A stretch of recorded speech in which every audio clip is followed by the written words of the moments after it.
Yeah, I didn't. And we are recording. We are joined by Riquna Williams and Candace Parker.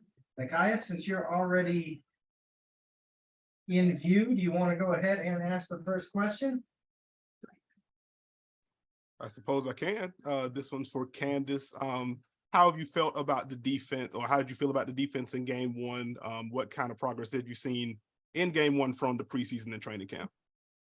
Well, I think it's, just getting back into the swing of things. I think we did good things defensively in Seattle.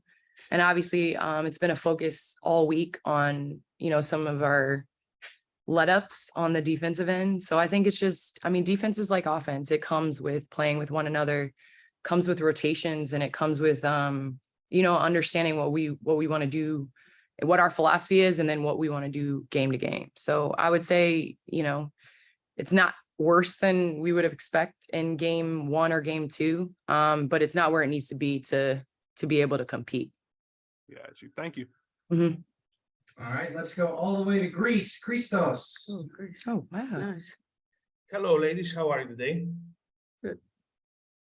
Great. Candace, question for you. After the first game and after the training camp and the practices that you had with the team, what did you like most about the group that you had? I think just everybody is encouraged to bring like who they are to the table, and they love you for your strengths, but they also love you for your quirks and your weird tendencies and things like that. And I think that that's great to be celebrated for who you are in everything. And so I think that that's kind of where the foundation of the culture starts. And I noticed that from the get-go. Like, nobody takes themselves too seriously. Everybody jokes about mistakes, but when it's time to get to business, like, we're super competitive, which is what I love. And so I think that that environment has been key for me, especially now. And how refreshing for you is to be part of this team, a championship caliber team, a high demanding team. How refreshing is this season for you? It's amazing. Just, I think more like obviously the people and the team and things like that, but also just the ability to be able to be and go to a facility and be able to get, treatment. I think it's it's great people from our support staff all the way to the team. And I think that's been crucial. Thank you very much. And for you, Riquna, how important, how big for you and for your development is to have teammates like Candace, Asia, a coach like Becky Hammond? How big is for you in your development? Development? Yes. It's pretty important, especially with me making a return. So being on the floor, getting that chemistry has been great to learn from the coaches' standpoint and the players. So just staying present. Thank you very much.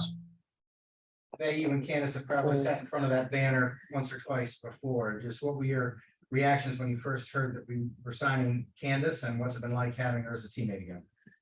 First of all, I was the last to know. That is not true. I text That text is not Chelsea. true. I text Chelsea and I was like, "Did you know this was happening?" She was like, "I thought I showed you the signs." And I was like, "I didn't see them."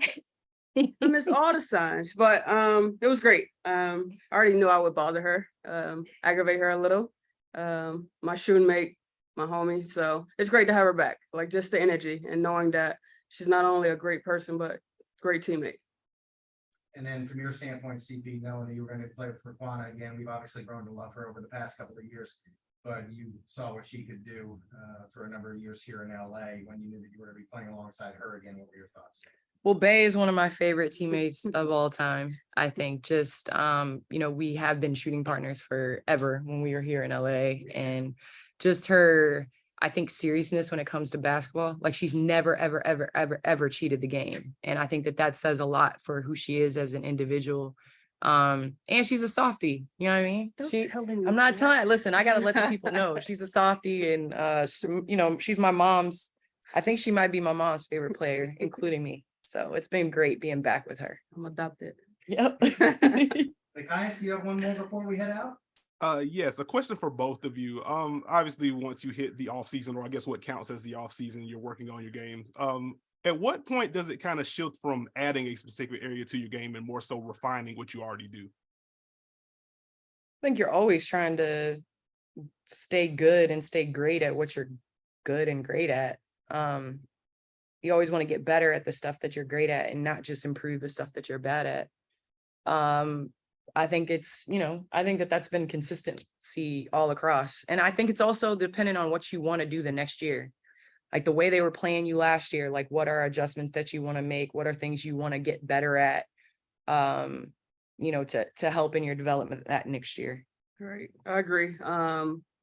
As well as like knowing exactly what Vegas needs this year. Like it may not be for me to score 20 a night or whatever a night. It's to maybe lock up the best offensive player. Maybe that next game be more vocal and help the team out more. Got you. Thank you. Thank you, ladies. We will see you this evening. Thank you. 7 Thank you. On the Silver State Sports Management Network. Thank you. Thank you.